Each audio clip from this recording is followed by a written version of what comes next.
What's going on, guys? My name is Tyicus. So I've played Dark and Darker since the first playtest, almost exclusively as a rogue. I've dabbled into other classes here and there, but I've always landed on the rogue class. Now, I primarily play the rogue as a solo player. I'm not the best player in the world, however, that doesn't mean I can't give players a run for their money. So in this video, I'm going to be going over some beginner tips, perks, playstyle, and some advanced tips at the end of the video for the rogue class. So let's get into it. First, let's go over some beginner tips as a rogue. Rogues arguably have some of the worst starting gears compared to the other classes. If you are level 1, I would suggest taking poisoned weapons, hide, and rupture to help you clear enemy AI. I would also suggest avoiding PvP at all costs and focus on farming gold and leveling up, at least until you get a decent weapon. Rogues are heavily dependent on good gear when it comes to being effective. The next tip I have is to avoid damage and run away when possible. Rogues are the squishiest class in the game. You'll understand that the first time you get hit by a goblin or a skeleton mob and a huge chunk of your health goes missing. But where we lack in health, we make up in movement. We have one of the fastest base move speeds without considering magical buffs. This allows us to bob in and out of opponent's attack range. The idea is to force your opponent to swing and miss so you can get in a few hits and get out. Also, running away when you are in trouble is one of the biggest strengths as a rogue. We can slip away into the shadows and reset the fight and heal up before re-engaging our enemy. This works for both players and enemy AI as well, so don't be afraid to run away. The next beginner tip that I have is focus on surviving and looting while you are leveling up. I would highly recommend taking the lockpicking perk at level 5 once you do unlock that extra perk slot, so that you can maximize your gold per run. Again, try to avoid PvP unless it is absolutely necessary. Your focus is to make money, level up, and unlock all of your perks.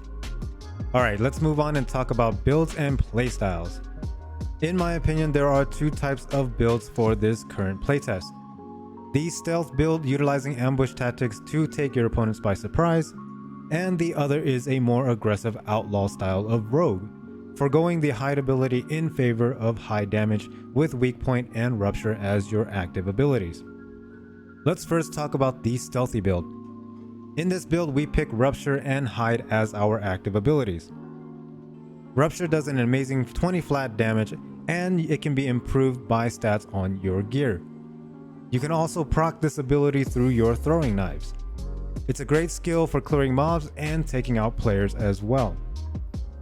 Hide is the bread and butter for this build. The utility for this ability is unmatched by any other skill.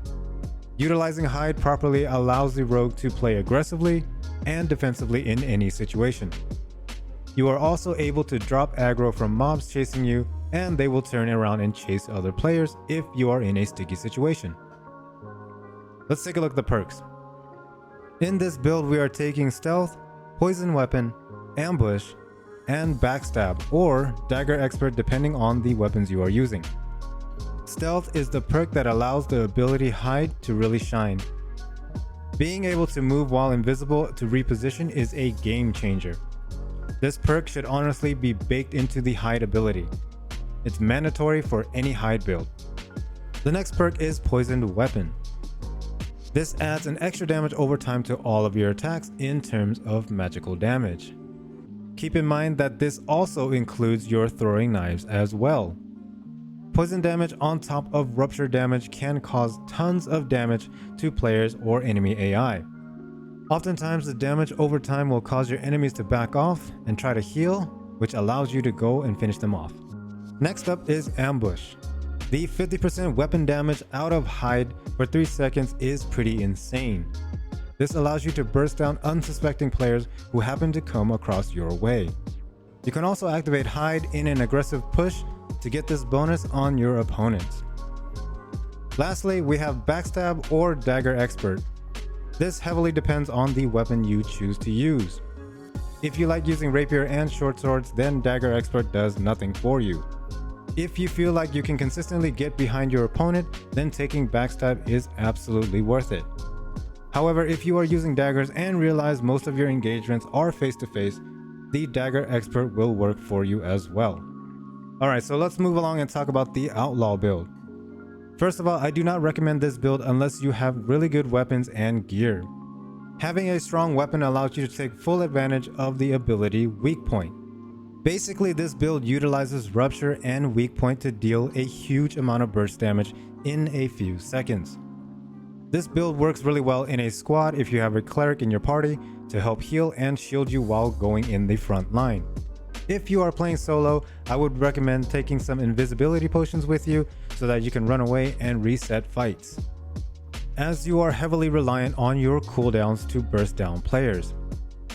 In terms of perks, Poison Weapon, Dagger Expert, Backstab, and the last perk is completely up to you. If you are playing solo, then having the Creep perk might just allow you to get the jump on other players. But if you're in a squad, you're going to be making a ton of noise anyways. We basically want all of the damage perks to help you with the burst damage potential. If you are running this build as a solo again, make sure you bring tons of potions and bandages, as this is a much more aggressive playstyle and you're going to get hit a few times. Protection potions will help you mitigate a ton of damage. Alright, now that we got the builds out of the way, let's talk about gearing and what to look for as a rogue. Throughout your raids, you are going to eventually find gear that you can use. Knowing which gear to keep and to sell will help you become more efficient in the end. Some of the stats you want to keep an eye out for are weapon damage, true physical damage, and any additional physical damage. Having +1 to all attributes are nice as well. I've heard that there is a cap to weapon damage and I don't know the exact numbers, but having a good spread of these stats will improve your overall gameplay as a rogue. One thing to note is that any additional magical damage will help scale your poison damage as well. However, there was a nerf to the true magical damage in the previous playtest because the poison damage was just scaling outrageously. Currently in this playtest, I'm not too sure how effective stacking magical damage is for a rogue. Okay, in this section I wanted to go over some advanced tips while playing as a rogue. The first tip that I have for you is to utilize throwing knives. Throwing knives are severely underrated by most rogues. The utility these things offer are phenomenal in the hands of a good rogue. As mentioned previously, throwing knives can proc Rupture and poison weapons on your opponents. This gets really ridiculous when you get green or blue throwing knives and land a headshot on your opponent. There are often times where I will open from stealth on my opponents when they are too far away from me. This allows me to get in damage and rush down my enemies to finish them off. Throwing knives also allows you to finish enemies who are running away from you, and it allows you to kite players as well. Most of the times I don't even take torches just so that I can have more space for throwing knives. Lastly, I usually use the starter knives for enemy AI and save the better quality knives for PvP. Don't forget, you can pick up your knives if you missed your target as well. The second advanced tip that I have for you is to bring lots of potions and bandages. This is assuming you are playing solo at max level and have a good bankroll.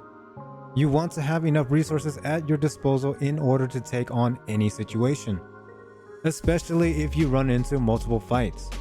The worst thing that can happen as a rogue is running out of heals when you go to reset a fight.